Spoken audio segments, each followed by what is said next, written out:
Iya, mari sekali lagi kita berdoa. Bapa, terima kasih Tuhan. Kami tahu dan percaya bukan secara kebetulan kami ada di tempat ini. Tuhan yang pilih kami. Engkau yang membawa kami datang ke tempat ini, Bapa. Kami mengucap syukur. Kami tahu itu bukti bahwa Tuhan ada, Tuhan hidup, dan Engkau mendengarkan setiap seruan-seruan doa kami. Kami hamba-hambamu Tuhan. Kami butuh kekuatan yang daripada Tuhan. Karena kami tidak bisa dengan kekuatan kami sendiri. Kami butuh Tuhan dalam setiap pelayanan kami. Urapi setiap kami Bapa. Urapi hamba-Mu yang tidak ada apa-apanya Tuhan. Berbicara bagi setiap kami. Di dalam nama Tuhan Yesus. Kami berdoa dan mengucap syukur. Sama-sama kita katakan amin. Tepuk tangan buat Tuhan Yesus, saudara. Iya, haleluya, saya percaya kita semua diberkati Tuhan, amin. Lewat sesi demi sesi. Ya, apalagi tadi kita dengar saudara. Kalau kita seminar di Sulawesi itu kayaknya seru ya Pak ya. Saudara tadi udah denger, enggak usah mainkan musik, nanti saya nangis terus. Udah cukup ya. Tadi saudara dengar pendeta-pendeta di Sulawesi itu, lampu tidak ada, sinyal pun tidak ada. Pendeta di Jawa kalau enggak ada sinyal, gila semua. Iya Pak ya, bertobat. Itu di Sulawesi loh saudara, benar-benar nggak ada lampu, nggak ada sinyal. Kita bisa membayangkan bagaimana penderitaan mereka di dalam pelayanan. Ya, saya kalau ketemu banyak hamba Tuhan saudara yang dari sana, kita mendengarkan. Tapi saya percaya sebenarnya semua orang yang terpanggil melayani Tuhan itu memang harus menderita. Kenapa enggak ada amin? Kalau diberkati cepat amin. Ya begitu harus menderita, enggak ada amin. Haleluya. Inilah hamba-hambamu Tuhan yang siap menderita. Yang belum menderita saya doakan supaya amin. Ya, luar biasa saudara. Kenapa? Karena penderitaan itu baik bagi kita. Ya, penderitaan itu baik bagi jiwa kita. Karena dari penderitaan itu kita belajar dan kita bisa mengalami Tuhan secara pribadi. Orang yang tidak pernah mengalami Tuhan, orang yang gak pernah menderita, dia gak akan mungkin bisa bercerita tentang segala kebaikan Tuhan. Kita gak akan mungkin bisa meyakinkan jemaat percaya Tuhan itu baik. Orang kamu aja gak pernah mengalami penderitaan. Makanya sekarang banyak pendeta jadi-jadian. Ya, nggak pernah menderita, nggak ada kesaksian hidup. Ya, banyak kan sekarang lulusan Amerika pulang karena bapaknya pendeta, dia gantikan bapaknya jadi pendeta, jadi gembala. Di sini nggak ada, di Jakarta banyak. Apa modal kita melayani Tuhan? Apa kebanggaan kita melayani Tuhan? Satu, penderitaan saudara. Amin. Loh. Penderitaan, makanya Rasul Paulus berkata terlebih suka aku berada dalam penderitaan. Kenapa? Karena dalam penderitaan kita tuh belajar mengenal Tuhan. Kita tuh belajar merendahkan diri. Kita tuh belajar dagingnya ini dimatikan saudara. Saya bersyukur saudara, banyak kemarin ada satu hamba Tuhan tuh yang WA ke saya. Dia bilang, Bu, bisa di-spill gak? Bisa kasih bocoran gak? Ya, bagaimana ya supaya saya ini bisa berkhotbah seperti ibu. Ya, banyak itu orang berkata kalau ibu khotbah itu masuk sampai ke dalam jiwa. Saya bilang ya, pendeta itu harus khotbahkan apa yang engkau hidupi, hidupi apa yang engkau khotbahkan. Itu aja modalnya pendeta. Kenapa dikatakan tadi pagi Pak Victor sampaikan menjadi orang yang dapat dipercaya? Kita harus melangkah lebih dalam masuk dari iman. Beriman, melangkah masuk kepada orang yang dapat dipercaya oleh Tuhan. Ya, lebih dan lebih lagi kita melangkah masuk lebih dalam mengenal Tuhan. Menjadi orang yang dapat dipercaya Tuhan itu tidak mudah saudara. Ya, karena banyak hamba Tuhan gak bisa dipercaya. Terutama dalam hal uang. Hamba Tuhan, utang bayar. Amin. Kalau perlu nggak boleh utang hamba Tuhan itu. Sedikit yang amin. Karena banyak yang terjebak utang online. Nggak usah angkat tangan. Ya, jangan. Saya sama suami ikut Tuhan, saudara. Penderitaan hidup kami. Ya, anak saya pernah nggak bisa beli susu. Tapi saya dan suami itu kami punya komitmen. Ya, pendeta itu nggak boleh pinjam uang. Karena kita ini punya Tuhan yang hidup. Disitulah Tuhan tuh melihat, saudara, imanmu. Dan bagaimana kita ini bisa dipercaya oleh Tuhan. Berjalan bersama Tuhan. Ini tema dari konferensi ini ya. Berjalan bersama Tuhan. Kita tidak bisa membayangkan ketika kita melayani Tuhan, tapi kita tidak berjalan bersama Tuhan. Tapi tidak dipungkiri, ada banyak orang melayani, tapi dia tidak berjalan bersama Tuhan. Tapi dia melayani. Nah, saudara bisa membayangkan sebuah pelayanan yang dibangun tanpa ada penyertaan Tuhan.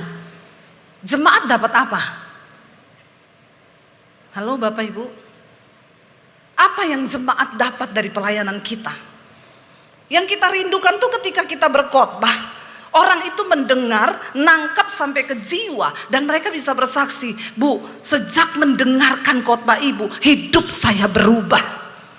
Amin. Kenapa bisa begitu, saudara? Karena saya percaya pengkhotbah ini pun menghidupi apa yang dia khotbahkan. Makanya saya senang kalau pendeta tuh menderita, saya senang. Karena memang kita dulu yang harus pertama-tama mengalami penderitaan itu supaya kita bisa mengalami Tuhan. Dari penderitaan itu barulah kita bisa bersaksi tentang kebaikan dan kemurahan Tuhan. Makanya saudara ketika menderita jangan buru-buru cari tempat pertolongan. Duduk di kaki Tuhan. Amin. Bagi Tuhan menjawab setiap persoalan kita itu hanya semudah dia berfirman. Tapi yang menjadi sulit bagi Tuhan adalah mengubah sikap hatimu menjadi seperti yang Tuhan mau. Mengubah karakter kita menjadi seperti yang Tuhan mau, itu yang sulit. Karena kita punya kehendak bebas. Contoh ketika engkau punya masalah keuangan, saudara. Ya, jangan WA Pak Beni. Pak Beni ini ilmunya sakti. Kita tuh tunduk loh sama Pak Beni ini. Kenapa? Karena kita nih biasa konseling jemaat, datang ke pendeta. Pengusaha datang ke kita. Tapi Pak Beni itu yang konseling sama dia semua pendeta. Jadi ilmunya lebih sakti siapa? Pak Beni. Ya, dia konselornya pendeta-pendeta. Tapi sekarang ya Pak Beni juga belajar. Kita juga ini belajar. Banyak pendeta yang tidak dapat dipercaya. Sehingga Tuhan gak bisa memberkati pelayanan kita, saudara. Saya yakin kalau kita bisa dipercaya, coba kita lihat ayatnya di dalam Amsal, kita baca dulu satu. Ya kita sambung menyambung aja ini ya apa yang sudah Tuhan sampaikan. Ya kita juga sama-sama ya belajar, saudara.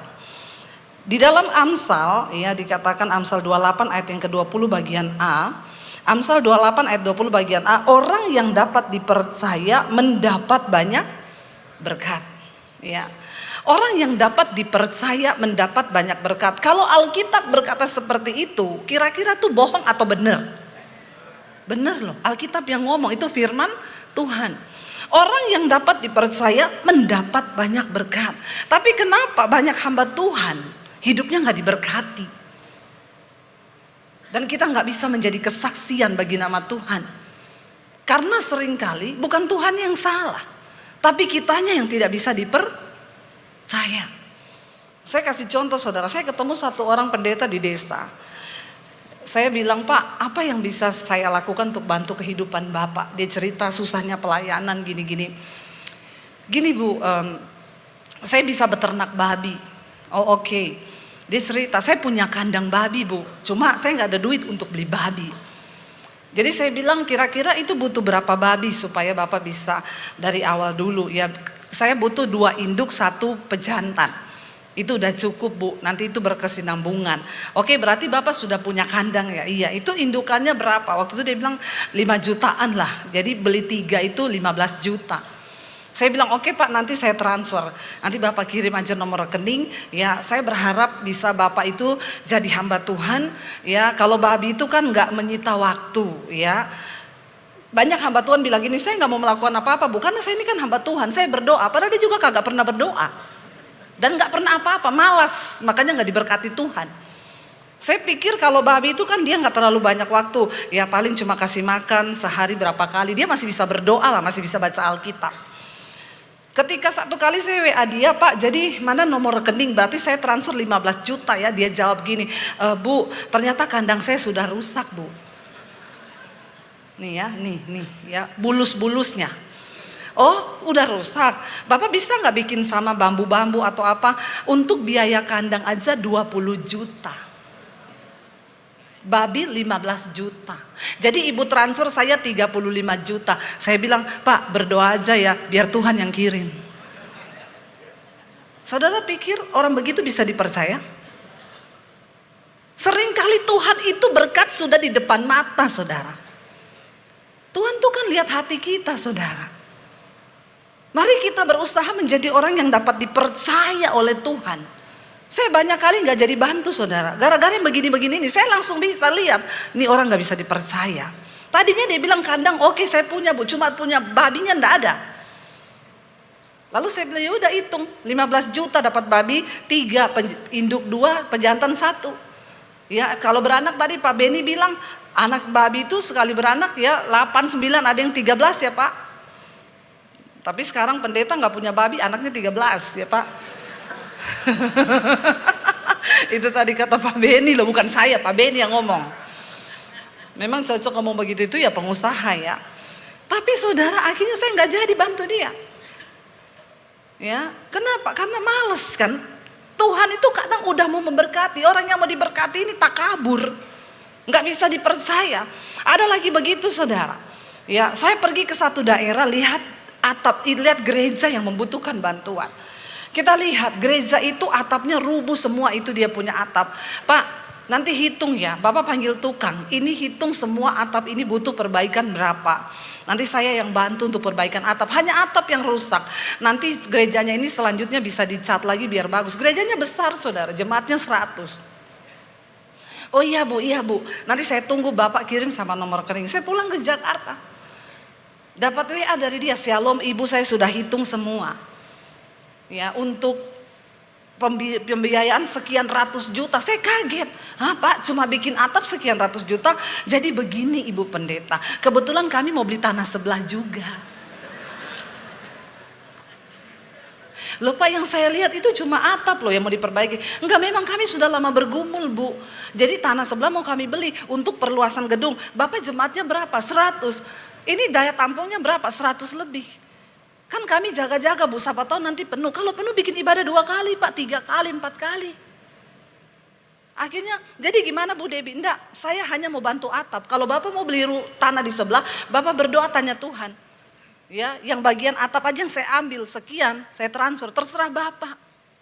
Kadang-kadang saudara, ya bagaimana hidup kita bisa menjadi berkat, bahkan Tuhan percayakan berkat lebih. Kalau kita ini sendiri saja tidak dapat dipercaya. Untuk menerima berkat aja kita sudah nggak bisa. Tuhan memberkati kita aja nggak bisa saudara. Memang ada orang-orang yang memang tidak bisa untuk diberkati karena nggak dapat dipercaya. Saya itu berdoa loh untuk setiap berkat yang saya harus salurkan, itu saya berdoa sama Tuhan. Saudara, menjadi orang yang dapat dipercaya, kata firman Tuhan tuh mendapat banyak berkat. Lah tujuan kita nih pendeta, kita pengen jemaat kita yang kita pimpin, yang dengerin khotbah kita, itu menjadi orang percaya yang diberkati Tuhan. Itu tujuan kita. Tapi kalau kitanya saja tidak dapat dipercaya, bagaimana mungkin kita bisa menghasilkan jemaat yang dapat dipercaya? Saya takut justru hari-hari ini banyak jemaat tuh lebih dapat dipercaya daripada pendeta.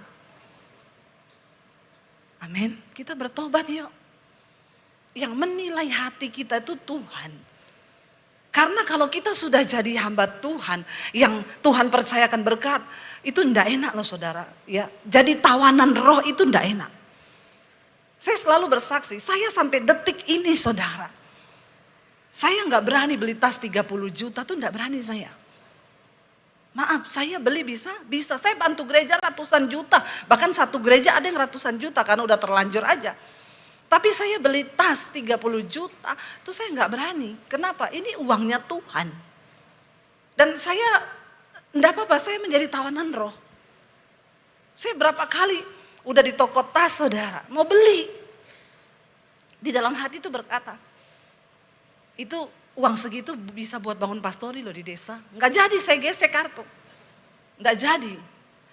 Kenapa Tuhan mencari orang yang dapat dipercaya? Ya karena dia akan percaya akan berkat. Kalau orang itu nggak dapat dipercaya, malah dia tersesat karena berkat. Makanya Yesus berkata, engkau tidak bisa mengabdi pada dua tuan, pada Allah dan pada Mammon. Satu-satunya yang Yesus sejajarkan dirinya itu adalah dengan Mammon. Karena orang di dunia ini, kalau dia sadar, dia bertobat, tentu nomor satu dia cari siapa? Tuhan. Tapi kalau orang gak bertobat, yang dia cari di dunia ini apa? Uang, amin. Ya, uang, memang uang gak dibawa mati, tapi gak ada uang bawaannya bertobat. Ya saudara, ayo kita berdoa agar Tuhan jadikan kami ini menjadi orang yang dapat dipercaya. Ya, supaya Tuhan percayakan banyak berkat. Kalau saya pakai tas mahal itu karena dikasih orang. Saya pakai sepatu mahal itu karena dikasih orang. Saya beli nggak sampai hati saya beli. Nggak mau saya. Saya sama suami sampai hari ini bersyukur Tuhan jagai kami. Kami tahu itu bukan uang kami. Itu kepercayaan yang harus kita jaga dan kita pegang baik-baik. Karena kita ini hamba Tuhan. Tapi banyak hamba Tuhan gak bisa dipercaya. Satu kali saudara saya bangun gereja di satu desa. Udah jadi saudara, gede gerejanya. Tadi mereka cuma ibadah pakai terpal. Akhirnya dibangun gede, ya sudah ya. Dari awal pembangunan, dari fondasi itu sampai selesai. Begitu udah selesai, saya bilang selesai ya puji Tuhan terakhir keramik. Ya udah berapa keramiknya semua segini Bu saya transfer. Udah selesai semua, tiba-tiba dia kirim foto. Keramik itu dihancurkan, lagi dibolongin di tengah gereja. Saya bilang, dia foto, Bu, ada penambahan. Nambah apa itu Pak? Kami bikin balkon. Saya tanya, loh emang jemaat berapa? Udah gak cukup gedung gerejanya? Cukup Bu, tapi ya untuk jaga-jaga aja biar ada balkon. Saya bilang kan yang suruh Tuhan tuh minta sama Tuhan duitnya. Seringkali begitu saudara. Yang gak ada tuh jadi ada. Coba kita berdoa saudara, ya biar kita ini sungguh-sungguh menjadi hamba Tuhan yang dapat dipercaya oleh Tuhan. Karena orang yang dapat dipercaya mendapat banyak berkat. Bagaimana bisa dipercaya Tuhan? Mari kita lihat bersama saudara Mazmur 25 ayat yang ke-12. Mazmur 25 ayat 12 firman Tuhan berkata di sana begini saudara. Mazmur 25 ayat 12. Siapakah orang yang takut akan Tuhan? Kepadanya Tuhan menunjukkan jalan yang harus dipilihnya. Ayat 13. Orang itu sendiri akan menetap dalam kebahagiaan dan anak cucunya mewarisi bumi. Ayat 14. Tuhan bergaul karib dengan orang yang takut akan Dia dan perjanjiannya diberitahukannya kepada mereka. Harusnya yang menggenapi firman ini itu adalah kita hamba-hamba Tuhan. Orang yang dapat dipercaya nomor satu itu dia pasti takut akan Tuhan. Karena kita tahu semua yang kita lakukan di bawah langit ini mata Tuhan itu melihat. Melihat. Ya.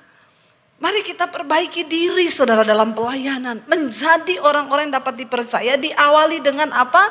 Menjadi hamba Tuhan yang takut akan Tuhan. Kalau kita hidup takut akan Tuhan itu luar biasa. Di sana dikatakan Tuhan ya bergaul karib. Siapakah orang yang takut akan Tuhan? Kepadanya Tuhan menunjukkan jalan yang harus dipilihnya. Saudara mau mengerti jalan Tuhan hari-hari ini? Di depan kita nih banyak pilihan.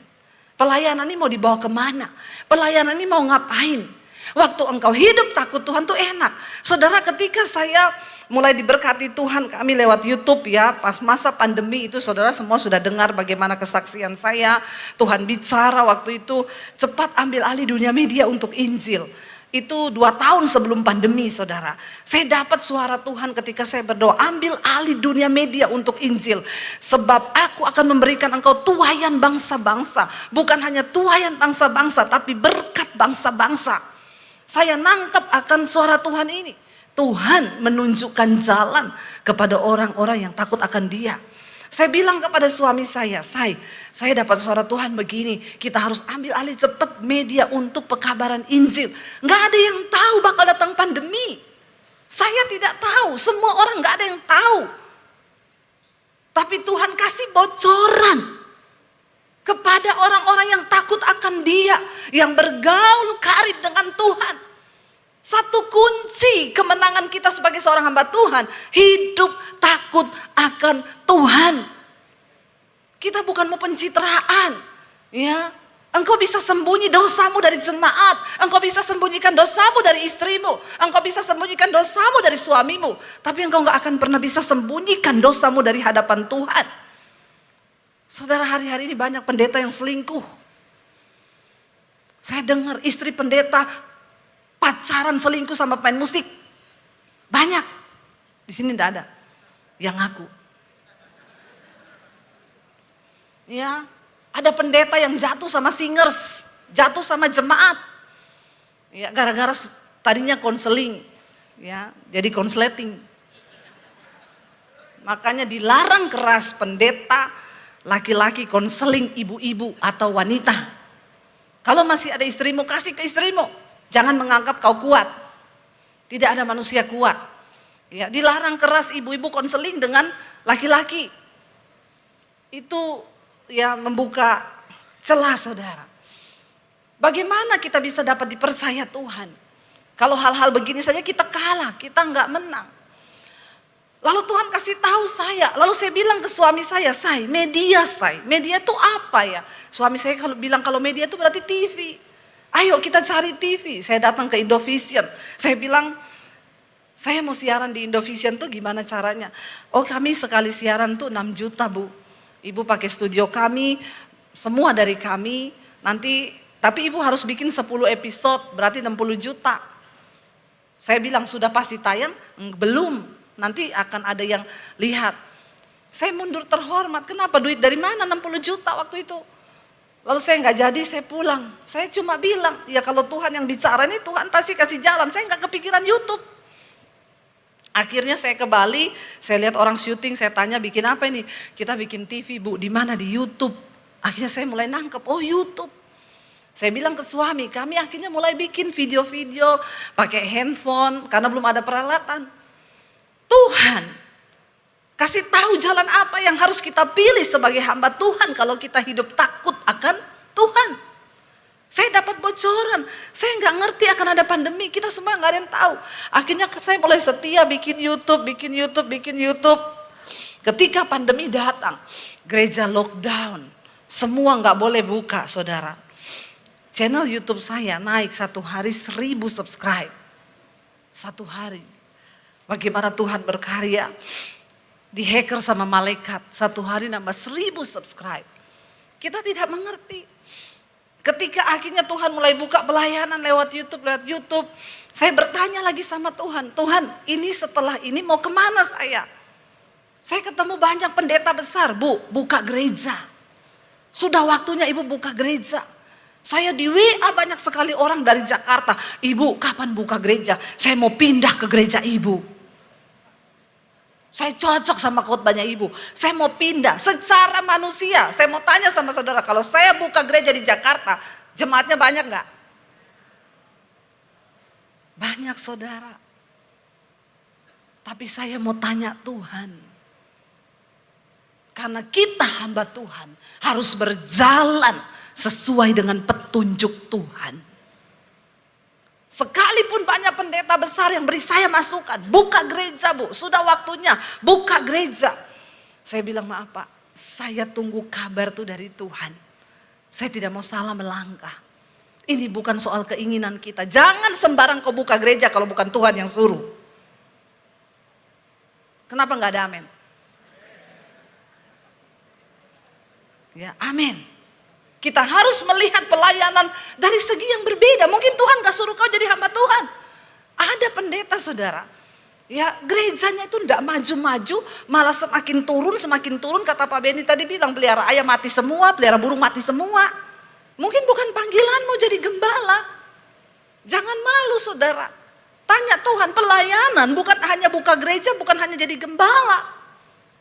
Hari ini saya bersyukur lewat YouTube saya banyak ketemu orang-orang di bandara. Dia, Bu Debbie saya minta foto ya Bu, saya agamanya Buddha. Tapi saya tiap hari dengerin khotbah Ibu. Saya mau didoakan Ibu. Kita jadi berkat enggak? Kan bukan harus jadi gembala. Ya seperti kata Pak Benny juga tadi, kita nih kalau sudah jadi pendeta jangan malas. Saya ketemu satu orang pendeta di desa, dia bilang masa pandemi saya itu sudah mau mundur dari panggilan. Bukan apa, saya lapar, saya nggak bisa makan. Padahal tanahnya itu gede di samping rumah. Nggak ditanami apa-apa. Habis masak kangkung, batangnya itu tusuk aja di tanah. Tanah itu mengandung unsur kehidupan yang Tuhan sudah ciptakan, itu luar biasa saudara. Kalau Anda mati lapar, berarti Anda malas dan bodoh. Tertawakanlah dirimu sendiri. Maaf ya, kita bicara apa adanya saja kan. Kita hamba Tuhan loh. Kalau kita nggak sampai bisa makan, orang menertawakanmu. Di mana Tuhanmu? Itu bukan Tuhan yang tidak memberkati kau. Tapi mungkin kita yang malas, kita nggak melakukan apa-apa. Bertanya, semua mendukung. Ibu buka gereja, Bu, buka gereja. Saya ketemu satu pengusaha. Saya lagi cari tempat untuk bikin mesbah doa onsite. Kami sebulan sekali bikin mesbah doa onsite di Jakarta. Yang hadir tuh hampir 1.000. Saudara, saya gedung dipinjemin gratis. Itu kalau sewa 70 juta. Saya dikasih pinjam gratis. Pemiliknya bilang, Ibu Debbie mau pakai kapan aja pakai Bu, gratis. Tis. Saudara, kalau saya tergiur buka gereja hari Minggu, saya jadi gembala. Bukankah sudah gratis loh? Saya nggak perlu keluar apa-apa. Dia bilang, Ibu kalau perlu apa-apa ngomong sama saya ya. Pokoknya Ibu mau melayani apa saya dukung, pakai aja. Tapi saya mau bertanya sama Tuhan. Karena dia atasan saya. Bukan karena fasilitas ada terus saya langsung, oh iya ya udah jadi gembala. Dengan motivasi dapat perpuluhan, dapat persembahan. Buah sulung. Jangan tergoda saudara. Ya, jangan tergoda, berjalan dengan Tuhan sesuai dengan panggilan Tuhan. Apa panggilan Tuhan bagi hidup kita? Kalau memang sudah dipanggil jadi gembala, jadilah gembala yang baik, yang menjadi teladan. Saya berdoa, Tuhan Engkau maunya apa Tuhan? Kasih tahu jalanmu kepada saya. Satu kali Tuhan bicara kepada saya. Tunggu, saya mau tanya dulu, saudara masih percaya kalau Tuhan masih bicara? Karena ada pendeta yang udah gak percaya Tuhan bicara. Ya, sayang kalau ada pendeta yang sudah tidak percaya bahwa Tuhan bisa berbicara, kau pulang saja, tinggalkan pendetamu itu, balikin kartu jabatanmu. Kalau kau tidak percaya bahwa Tuhan masih bicara sampai hari ini, buat apa kau jadi pendeta kalau kau nggak percaya Tuhan bicara? Tuhan masih berbicara, Dia hidup, Dia ada, Dia nyata, dan kita hamba-hamba Tuhan harus mengalami Tuhan secara pribadi di hidup kita. Supaya kita kuat di dalam pelayanan dan kita mengambil langkah hidup pilihan yang sesuai dengan keputusan dan petunjuknya Tuhan. Amin Bapak Ibu. Biasa aja aminnya. Nggak usah emosi gitu. Amin. Ini kayaknya sambil lapar apa-apa ya. Biar cepat selesai gitu. Amin. Semakin saya bikin lama nanti. Saudara, semua mendukung saya buka gereja. Saya dan suami berdoa, Tuhan, Engkau mau bawa kemana pelayanan kami Tuhan. Ya kalau buka gereja sudah aman saya. Tapi Tuhan tuh gak begitu. Saya dikasih ayat sama Tuhan. Tuayan memang banyak, tapi pekerja sedikit. Tuayan banyak, pekerja sedikit. Sekarang semua orang berlomba-lomba cari tuayan. Saya nggak tahu itu tuayan yang dia cari atau dia curi. Sekarang kan beda tipis ya, mencari jiwa dan mencuri jiwa toh. Di mall, satu mall ada 7 gereja. Bahkan ada 12 gereja di satu mall. Ya, semua pegang papan. Jadi kalau orang datang ke gereja itu, ini sebelah kiri, ini sebelah kanan, ini sebelah kiri, ini sebelah kanan. Nggak usah tepuk tangan. Nggak tahu itu mencari jiwa atau mencuri jiwa. Apalagi kalau ada jemaat yang orang kaya, langsung dibidik itu. Model-model Pak Beni gini datang. Langsung dipersilakan karpet merah. Mari Pak, mari Pak, mari Pak, mari. Langsung model-model kayak Pak Beni gitu. Saudara, ngeri akhir zaman. Makanya setan bilang, nggak usah ganggu gereja, nggak usah ganggu pendeta. Mereka sudah saling tikam-menikam sendiri. Lo jujur lo, kita ini berantem cuma gara-gara jiwa kok, pencuri. Tidak ada niat untuk memenangkan jiwa, hanya untuk mencuri jiwa-jiwa. Apa Tuhan senang seperti itu? Kita berdoa untuk pendeta itu membuka mata. Gembala membuka mata. Tuhan tuh nangis lihat tubuhnya hari-hari ini. Tuhan tuh sedih melihat orang Kristen, melihat anak-anak Tuhan, melihat gembala-gembala yang harusnya memikirkan hati Tuhan. Saling menikam satu dengan yang lain dari belakang, saling bunuh. Dan mereka bukanlah gembala, mereka pencuri, pembunuh dan pembinasa. Iblis yang bertopengkan anak Tuhan, saudara, ngeri. Ngeri akhir zaman. Sudah cukup Tuhan mengizinkan pandemi datang, gereja tutup. Saya pikir setelah pandemi selesai, hamba-hamba Tuhan akan bertobat. Kenapa saya nggak membuka gereja? Saya bilang sama banyak pendeta yang tanya, ibu kapan buka gereja? Saya bilang, saya tidak mau menjadi batu sandungan buat pendeta yang lain. Saya mau menjadi sahabat gembala. Karena itu doa Yesus supaya tubuhku bersatu. Tubuhku bersatu, saudara. Tapi yang terjadi hari-hari ini, semua menjadi musuh dalam selimut. Kepahitan. Diam-diaman. Terus motivasi kita itu apa? Waktu kita berdiri di hadapan Tuhan tuh nanti apa yang akan kita bawa? Apakah benar kita pengen cari jiwa? Kalau memang kau pengen cari jiwa, buka gereja di Papua sana. Yang belum ada gereja. Buka gereja di daerah-daerah pedalaman. Kamu bangun gereja kecil-kecil di seluruh Indonesia. Ngapain di satu mall sudah ada 8 gereja, dia buka lagi yang ke-9. Ngeri saudara, ngeri. Ini akhir zaman. Uang yang memimpin semua orang, mengatasnamakan Tuhan. Mengerikan, sangat mengerikan. Kita bicara, ini semua hamba-hamba Tuhan. Ya, kita bicara belak-belakan hati Tuhan. Saya nggak pernah setel apa yang mau saya omong di sini. Kalau saya bicara, saya tahu Tuhan taruh itu di hati saya. Supaya kita berdoa sungguh-sungguh, saudara. Enggak ada pertambahan jiwa. Yang ada hanya perpindahan jiwa. Perpindahan jiwa. Makanya saya bilang saya tidak mau jadi gembala. Saya enggak mau buka gereja. Pelayanan saya lewat YouTube. Masuk ke kamar-kamar tidur. Orang-orang tidak mengenal Yesus. Mereka telepon. Mereka mengalami Tuhan. Mereka minta dibaptis. Saya cuma berdoa kepada Tuhan. Saya tanya, apa Tuhan pelayanan yang mesti Tuhan kasih sama kita? Kalau nggak buka gereja, makanya saya dapat visi itu, buka sekolah misi. Cepat cetak para penuai hari-hari ini, cetak cepat, aku sudah mau datang. Cetak para penuai untuk mereka bisa mencari, membawa banyak jiwa masuk ke dalam kerajaanku. Saya bergerak dengan suami. Tuhan, uang kami tidak seberapa. Saya bukan orang kaya, saya juga bukan orang pinter. Saya enggak STH, MTH.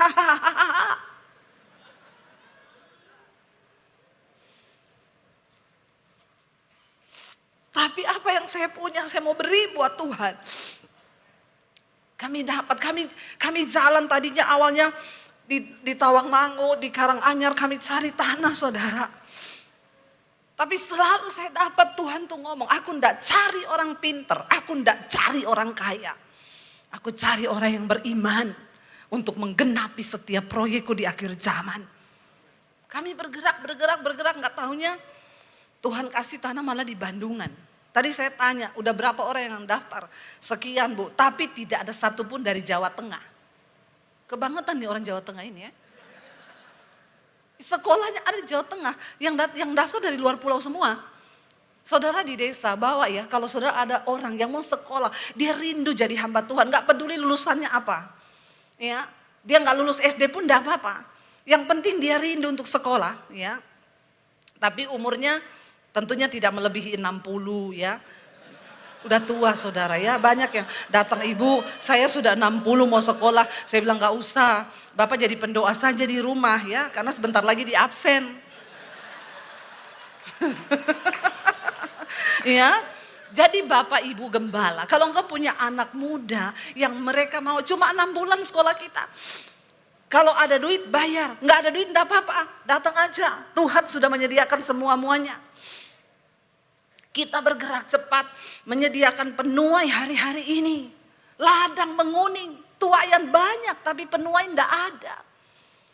Lalu saya bergerak saudara, waktu puji Tuhan Pak Victor banyak bantu kita, ketemu pemborongnya, ketemu ini, begitu dihitung-hitung harga sekian. Saya bilang sama suami saya, kita enggak ada uang segitu loh.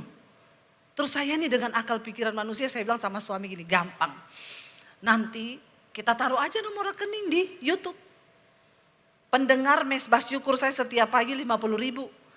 Setiap malam 50.000 Mesbah doa. Mesbah Syukur tuh hampir 100.000 setiap hari yang dengar. Setiap live streaming, kan saya setiap hari live streaming 2 kali. Saya bilang taruh aja di layar. Ya, pembangunan sekolah misi di Bandungan sudah berjalan, silakan salurkan bantuan saudara ke nomor rekening ini. Itu gampang, itu pasti tercukupi. Waktu kita mau taruh, Tuhan tegur saya. Kamu mulai dengan kekuatanmu. Coba, lakukan. Aku lepas tangan loh. Kamu sudah memulai dengan iman. Nggak usah cantumkan nomor rekening. Aku Tuhan yang hidup. Aku yang tahu apa yang kau butuhkan. Saya bilang sama suami, nggak jadi say, jangan kau tulis, jangan. Tuhan bilang kalau kita tulis dia nggak bekerja. Saudara, akhirnya kami nggak jadi. Sampai detik ini kami tidak berkekurangan. Saya melihat Tuhan tuh kirim orang-orang, kirim cat, kirim ini, kirim kasur, kirim ini, kirim furniture. Tanpa kami ngumumin, nggak ada yang ngomong. Dan saya juga tidak tahu orang-orang itu siapa. Saya nggak pernah WA, Shalom Bapak. Biasanya pendeta itu kalau dia kenal sama orang kaya, dia simpen nomor HP-nya. Ditandai. Ya, nanti tiap pagi dia WA, Shalom Bapak, ada suara Tuhan buat Bapak. Saya dapat ayat ini buat Bapak dan Ibu. Tapi yang miskin nggak pernah dia gituin. Yang ada miskin, Shalom Pak Pendeta, saya lagi sibuk ini ya, maaf lagi susun khotbah. Bertobat saudara, Tuhan itu lihat hatimu. Jangan kau coba-coba mengandalkan manusia. Ya, saya punya banyak kenalan pejabat, saya punya banyak kenalan orang kaya. Nggak pernah saya WA satu-satu kirim ayat. Nggak pernah saya tulis saya lagi butuh ini dan itu, no. Aku berharap hanya kepada Tuhan. Sebab daripadanya lah segala sumber pengharapanmu. Engkau hamba Tuhan, taruh imanmu kepada Tuhan. Jangan kepada mamon. Karena nanti berubah. Uang dan Tuhan itu beda tipis. Ya, jadi hati-hati. Ketika kita ini mengaku percaya kepada Tuhan, saya melihat sampai hari ini bagaimana Tuhan bekerja saudara.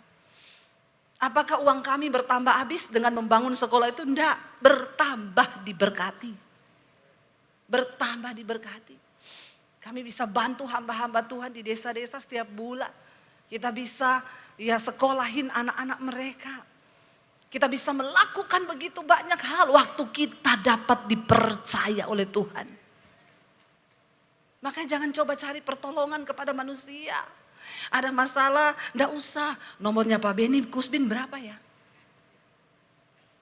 Jangan. Jangan jadikan Pak Beni Tuhanmu. Ya, waktu kau jadikan Pak Beni Tuhanmu, kau hanya terima dari Pak Beni saja. Itu pun kalau Pak Beni ingat. Ya. Kalau kau cari Tuhan, nangis di kaki Tuhan, ada masalah, ada kebutuhan, nangis di kaki Tuhan. Tahu-tahu Pak Beni lagi di kantor, ingat, si pendeta itu tiba-tiba aku ingat ya. Tahu-tahu Pak Beni WA, Shalom Pak, boleh minta nomor rekening? Nah itu Tuhan itu, Tuhan. Amin. Itu Tuhan, enggak usah curhat. Enggak usah, banyak pendeta curhat. Apalagi yang kayak Pak Beni ngomong tadi. Gajinya 6 juta, persembahannya dapatnya sebulan 6 juta. Beli mobil yang cicilannya 10 juta. Ada pendeta khotbah di mimbar gini, saudara, Tuhan itu menolongku. Saya ini ambil mobil saudara, secara manusia itu saya enggak bisa cicil itu 10 juta sebulan saudara. Tapi puji Tuhan selama ini berjalan lancar. Walaupun bulan ini saya enggak tahu mau bayar dari mana 10 juta itu. Ini pendeta pret. Lu curcol dari mimbar. Mimbar kau pakai untuk cari duit, untuk bayar cicilanmu. Kau pikir Tuhan bisa ditipu? Nggak usah curhat di mimbar. Ceritakan kesusahan. Saya ini mau cicil rumah, tapi belum tahu duitnya dari mana. Pret. Jangan kau main-main dengan Tuhan. Kau tidak dapat dipercaya. Duduk di kaki Tuhan, nangis di kaki Tuhan. Nggak usah cerita orang. Ketika saya dan suami mengalami masalah keuangan, apakah kita tidak mengalami? Kami mengalami, dikejar debt collector. Ada di sini, saudara pernah dikejar debt collector? Belum toh? Berarti kami lebih satu level di atas. Bukannya saya tidak niat bayar utang, bukan. Rumah gak bisa bayar cicilan, saya gesek tunai kredit card. Saya pikir rumah lebih penting. Uangnya saya pakai bayar rumah, ternyata enggak ada penghasilan, kredit card itu bunga berbunga, dia gulung jadi pokok saudara. Semakin gede saya enggak bisa bayar. Debt collector datang ke rumah nagih, pendeta enggak bayar utang, enggak tahu malu, pagar saya ditendang, brak. Saya ingat tuh debt collector namanya Victor, orang Kristen. Bukan Pak Victor, bukan ya, bukan. Maaf Pak. Ini hanya kebetulan saja. Jika ada nama yang sesuai atau sama, ya itu hanya kebetulan. Ya. Tapi Pak Victor di sini nggak cocok jadi debt collector begitu bodinya. Ini memang cocok jadi gembala saudara. Ya, yang itu Victor tinggi hitam besar saudara. Ya, menakutkan, datang dia tendang pagar saya. Saya nangis di kamar saudara. Tuhan, kenapa engkau permalukan aku Tuhan? Saya tidak mau pinjam uang sama siapapun. Aku ini hamba-Mu Tuhan. Aku hamba-Mu, aku dipermalukan. Semua tetangga dengar. Saya sama suami saya satu malam duduk di meja makan saya. Kita kumpulin semua kredit card. Kita bikin catatan utang. Yuk kita hitung berapa semua utang kita. Kita catat. Kredit card ini yang sudah kita gesek. Buat bayar rumah, bukan buat belanja. Saya nggak pernah belanja pakai kredit card. Kita ambil cash uangnya untuk bayar utang cicilan rumah. Kita hitung semua saudara. Saya dan suami gandeng tangan. Kami tumpang tangan semua utang-utang itu. Kami bilang Tuhan, kami mau mengalami financial freedom. Kami mau mengalami kemerdekaan dalam hal keuangan. Kami hamba Tuhan, saya tidak mau jadi batu sandungan dalam hal keuangan. Tapi kami tidak mau pinjam uang sama siapapun Tuhan. Kami minta Tuhan bekerja, utang kami yang harus kami beresin ini 80 juta. Zaman 13 tahun yang lalu, 80 juta cari di mana saudara, gede. Kami hanya berdoa. Nangis sama Tuhan, keluarga saya tidak ada yang tahu, keluarga suami saya tidak ada yang tahu. Mereka cuma tahu bahagia-bahagianya kita saja. Teman-teman saya bukan cuma itu, saudara tahu di Jakarta. Saya diundang pelayanan di beberapa gereja besar. Debt collector itu lihat di Facebook saya. Kan di situ ada brosur undangan Debbie Bashir khotbah di gereja ini. Hubungi nomor telepon sekretariat. Dia telepon itu gereja-gereja, dia bilang, halo kenal sama Debbie Bashir ya? Orang gerejanya bilang, iya. Kenapa ya? Suruh bayar utang ya. Dia tuh ada utang gak bayar. Saudara tertawa ya, kebangetan. Kau tidak tahu hatiku. Saya menangis hari itu. teman saya, orang kaya banget, nelpon saya, Bu, Ibu ada utang ya? Iya Bu, kenapa? Ini debt collector telepon loh ke gereja kita. Dia kaya banget saudara, dia gak tanya gini, Ibu utangnya berapa ya? Saya bantu Bu, enggak, Bu lunasi ya. Kalau enggak Ibu malu loh, dipermalukan. Itu yang Alkitab bilang, dia bilang, Ibu kedinginan ya? Pakai selimut ya? Biar enggak kedinginan, tapi dia enggak kasih saya selimut. Saya cuma ngelus dada, iya Bu kalau ada uang saya pasti bayar. Saya nangis lagi di kaki Tuhan. Enggak terucap dari mulutku pinjam sama siapapun. Aku bilang Tuhan Engkau hidup. Engkau tahu penderitaanku hari ini. Tiba-tiba ada satu orang WA saya, Bu, saya bisa ketemu Ibu enggak? Saya pengen ketemu Ibu hari ini di mall ini bisa enggak? Iya, saya datang. Tahu Ibu itu bilang gini, Bu Debbie saya enggak tahu kenapa ya. Tapi kemarin Tuhan suruh saya temui Ibu. Tuhan suruh saya berkati Ibu uang 100 juta. Kok enggak wow ya? Wow dong. Wow. Saya enggak pernah ngomong, saya nangis hari itu, saya bilang, Bu kenapa Bu? Enggak tahu. Itu Tuhan. Enggak usah kau curhat dari mimbar. Saya lunasi semua utang-utang saya saudara. Beberapa waktu yang lalu ketika kami sudah diberkati, Tuhan ngomong di hati saya, kembalikan uang yang pernah dia kasih kamu dulu. Saya panggil ibu itu, saya bilang, Bu ibu pernah tolong kami waktu kami susah dulu. Tuhan suruh saya kembalikan Bu 100 juta. Ibu tuh nangis saudara. Hamba Tuhan, engkau harus bisa dipercaya dalam hal keuangan. Supaya Tuhan tambah-tambahkan berkat-Mu. Dan hidup-Mu bisa menjadi berkat bagi banyak orang. Amin. Tapi waktu matamu tertuju kepada uang. Maaf saudara, engkau pasti cepat atau lambat akan jatuh di dalam berbagai-bagai pencobaan. Kenapa banyak pendeta selingkuh? Kebanyakan duit. Yang di desa gimana Bu? Itu terlalu berani, gak punya duit juga selingkuh. Kegatelan itu, kegatelan. Udah miskin selingkuh lagi, kebangetan gak? Makanya terkutuk. Ya, udah miskin selingkuh, bertobat saudara ya. Bertobat. Mari kita ini sebagai hamba Tuhan, kita mau hidup sungguh-sungguh takut Tuhan. Ini saya sampai jam berapa Pak Victor? Udah selesai ya? Belum? Sampai jam 10 mau? Anda puas saya lemes. Saudara, Tuhan itu hidup loh. Coba kita buka Ibrani yuk, kita buka kitab Ibrani. Ibrani pasal yang ke-11 ayat yang ke-6. Kita baca bersama firman ini, Ibrani pasal yang ke-11 ayat yang ke-6. Kita baca bersama 1, 2, 3. Tetapi tanpa iman tidak mungkin orang berkenan kepada Allah.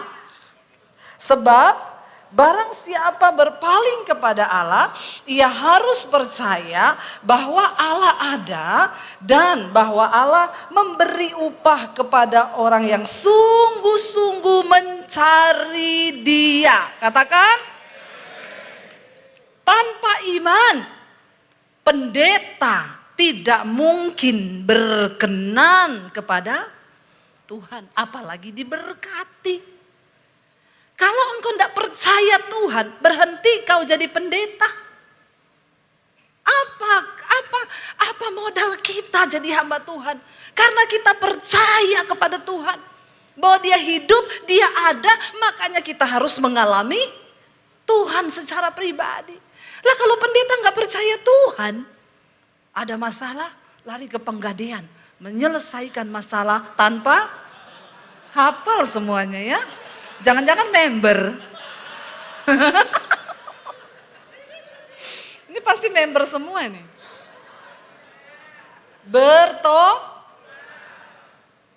Jangan cepat-cepat kau ke penggadean. Itu tidak menyelesaikan masalah, tanpa masalah itu menambah. Duduk di kaki Tuhan, Tuhan akan izinkan. Makanya saya sekarang senang. Tuhan izinkan pernah dikejar debt collector. Jemaat Bu, tolong saya Bu, saya dikejar debt collector. Saya tanya berapa lama Bu? 6 bulan, saya 2 tahun dulu Bu. Duduk di kaki Tuhan Bu, cari Tuhan, jangan cari orang. Cari Tuhan, jangan cari manusia. Ya, cari Tuhan, Dia hidup. Barang siapa dikatakan di sana percaya, berpaling kepada Allah, engkau harus percaya bahwa Allah ada. Kalau hamba Tuhan bukan hanya berpaling kepada Allah, kau sudah mengikuti Allah. Kita harus percaya bahwa Allah ada dan bahwa Tuhan memberi upah. Ada upahnya. Kalau kau percaya Tuhan itu ada dan engkau mengasihi Dia, maka ada upah yang Tuhan janji buat kita hamba-hamba Tuhan. Selalu akan ada, Tuhan bisa pakai burung gagak. Bahkan burung perkutut tadi yang bangkrut, krut. Itu pasti orang yang datang ke Pak Beni itu yang ngejek-ngejek, jangan-jangan dia sudah pelihara burung perkutut, Pak. Makanya dia bangkrut, Pak Beni diberkati.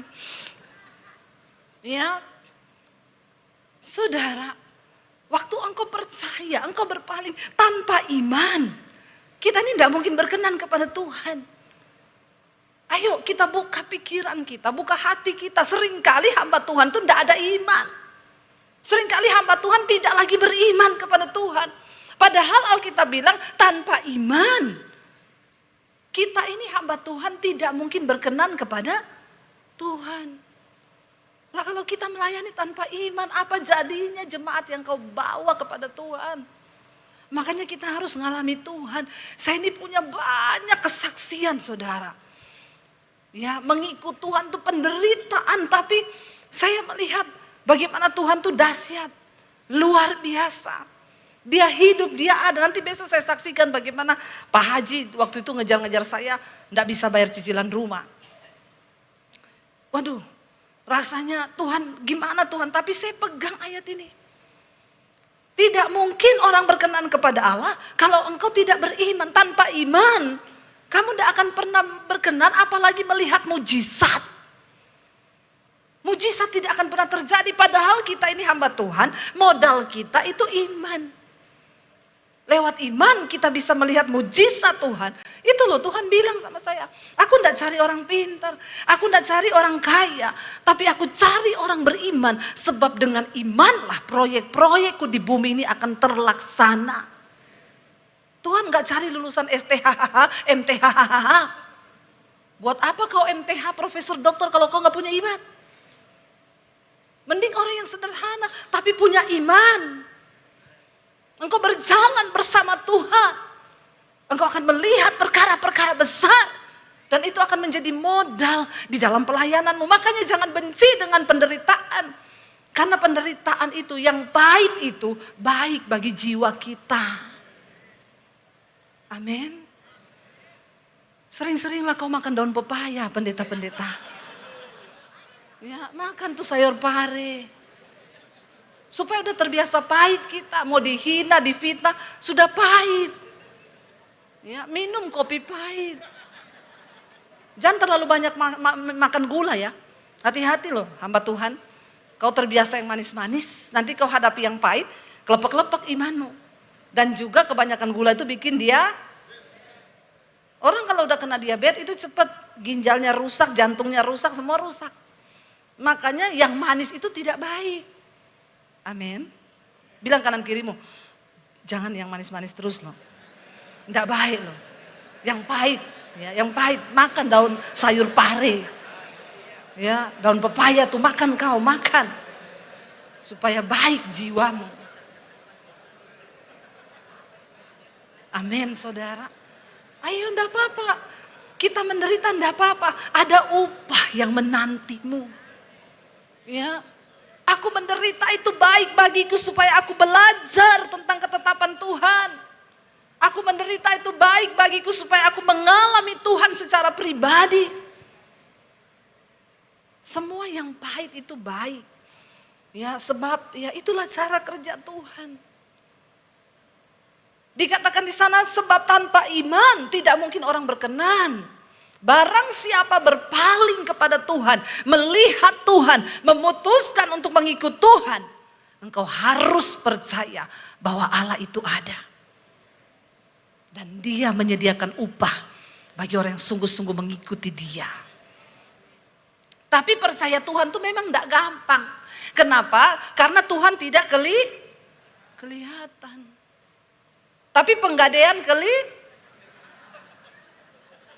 Hui, hui.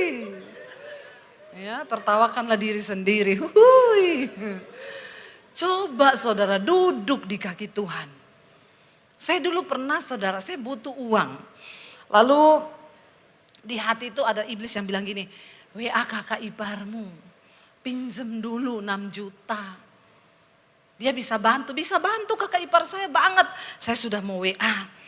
Di hati dia ngomong, kamu tuh hamba Tuhan loh. Berharap Tuhan, dia itu ada. Ini terjadi pertentangan batin saudara. Kalau kakak ipar nih langsung tokjer nih. Tapi kalau sama Tuhan belum tahu kapan. Iya Pak ya? Ya. Keadaan memaksa. Itu kayak cerita anak sekolah minggu. Ditanya bapaknya, tadi Pak Victor ngomong, Musa di depan ada laut, di belakang tentara Firaun, terjebak. Mau gimana? Anak sekolah minggu ditanya sama bapaknya, kamu tadi sekolah minggu belajar apa? Tentang Musa membawa bangsa Israel keluar dari tanah Mesir. Terus di depan laut mak, di belakang tentara Firaun. Terus Musa ambil HP. Musa telepon tentara Israel, datang helikopter mak. Diangkat mereka, dipindah ke laut sebelah. Mamanya bilang, enggak mungkin kayak gitu, itu enggak ada di cerita Alkitab. Mak, aku ceritakan yang masuk akal aja, mak enggak percaya.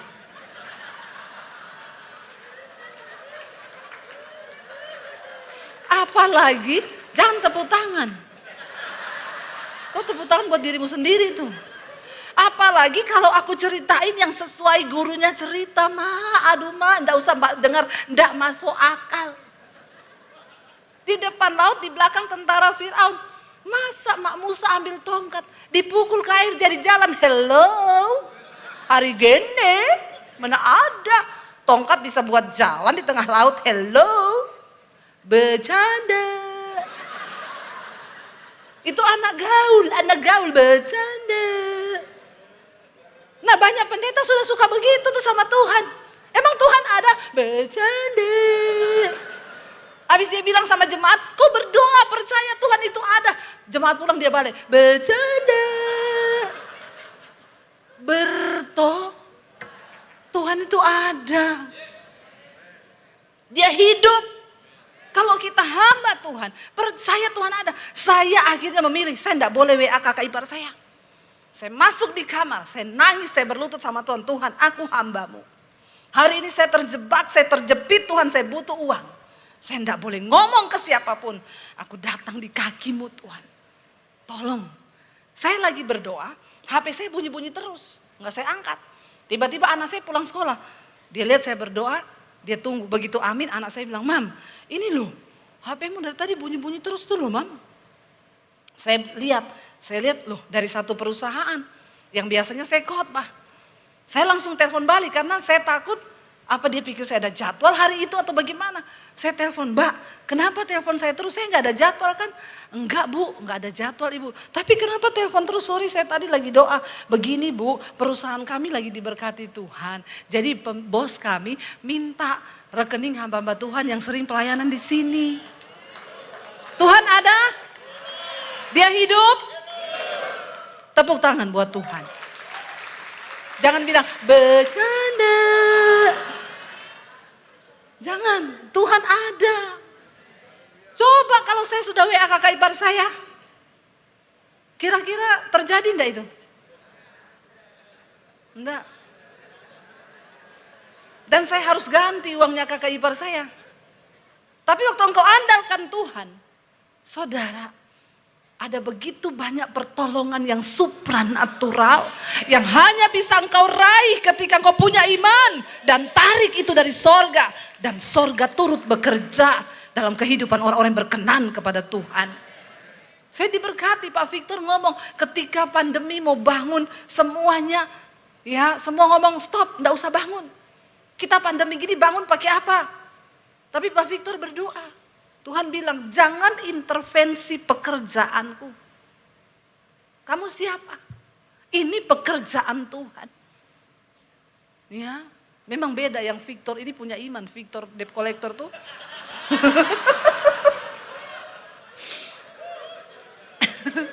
Ya, ini baru gembala bener saudara. Ya bayangkan, secara manusia pandemi uang dari mana bangun? Ya, bener semua ngomong stop, enggak usah bangun. Tapi Tuhan kalau Tuhan yang bekerja, apa yang enggak masuk akal. Aduh, kalau saya mau cerita banyak mujizat yang terjadi karena iman di hidup saya itu enggak selesai saudara. Tuhan terlalu ajaib bagi orang-orang yang sungguh-sungguh percaya kepada Dia. Saya mau saudara, ayo imanmu tuh hidupkan. Jangan biarkan imanmu mati. Banyak pendeta tidak mengalami Tuhan, tidak mengalami mujizat karena enggak hidupin iman. Imannya mati, imannya kosong. Makanya Alkitab bilang, engkau percaya hanya ada satu Allah saja, itu baik. Tapi setan juga. Jadi kalau level imanmu cuma sampai dipercaya, berarti kau satu level sama? Halo? Tolong dicerna baik-baik omongan saya. Engkau percaya hanya ada satu Allah saja, itu baik. Tapi setan juga percaya. Jadi kalau level imanmu hanya sampai dipercaya, berarti satu level sama? Nggak usah takut-takut ngomongnya, sama siapa? Sama setan. Ya, apa yang membedakan kita dengan setan? Setan percaya loh, ada Allah. Kita juga percaya. Tapi yang membedakan kita ini saudara, melakukan firman. Kita percaya pada perkataan Allah. Setan nggak akan pernah taat dan percaya pada firman Tuhan. Tapi kita percaya. Makanya sekarang ya banyak pendeta yang sudah tidak beriman. Ya, saya suka ceritakan, pendeta lewat di kuburan ada kuntilanak. Pendetanya lihat kuntilanak, dia teriak, setan, dia lari terbirit-birit. Kuntilanaknya lihat pendeta ngomong, darah Yesus. Jadi lebih beriman siapa? Ya, lebih beriman siapa? Hello? Harusnya pendeta lihat kuntilanak ngomongnya apa? Darah Yesus, jalan terus. Ini tidak, setan lari. Jadi kuntilanaknya sambil geleng-geleng, darah Yesus. Ya, tapi ini bukan pendeta di sini. Pendeta di bawah gunung sana itu loh. Saudara, ya, ayo kita hidupkan iman kita. Ayo kita percaya bahwa Tuhan itu ada. Kita percaya bahwa penyertaannya itu sempurna. Ketika kita sungguh-sungguh berjalan, sekalipun jalan Tuhan tidak terlihat. Tapi waktu kita percaya, maka Dia turut bekerja